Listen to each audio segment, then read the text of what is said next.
Postati lider, verovatno je san većine onih koji tek koračaju ka životu i karijeri.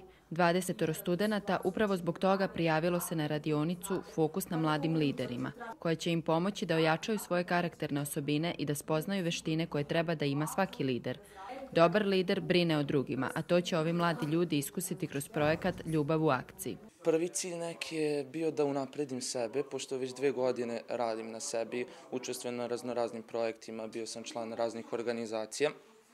Kao drugi, neki moj cilj bio je da pomognem lokalnoj zajednici kroz ovu akciju koja se zove Ljubav u akciji. Radi se sa ljudima koji imaju potrebe da se radi sa njima, deca u dečijem selu, stari, beskućnici, deca iz svratišta i konkretno ćemo sa tim grupama da radimo i u okviru ovog projekta liderstva. Ova radionica mi je pomogla da spoznam samog sebe.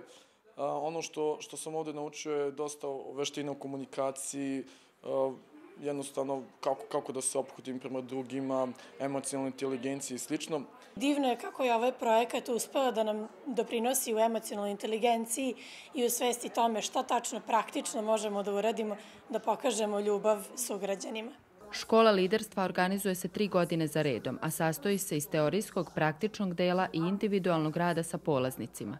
Suština je razvijanje karakternih osobina kao ključnog faktora za kvalitetno liderstvo. Smatramo da lider treba da ima stabilan i čvrst karakter, da živi u integritetu, a veštine poput javnog nastupa, time menadžmenta, kako motivisati druge ljude, kako organizovati određene akcije, asertivna komunikacija, postavljanje granica. Meni je uvek posebno zadovoljstvo kada baš sa mladima radim i to sa onima koji žele da rade na sebi, zato što mi to zaista negde vraća veru u to da će raditi na ovom društvu i da će sve te sjajne ideje koje su i danas pokazali uspeti da udenu u ovu našu svakodnevnicu i da je tako na neki način i poboljšaju.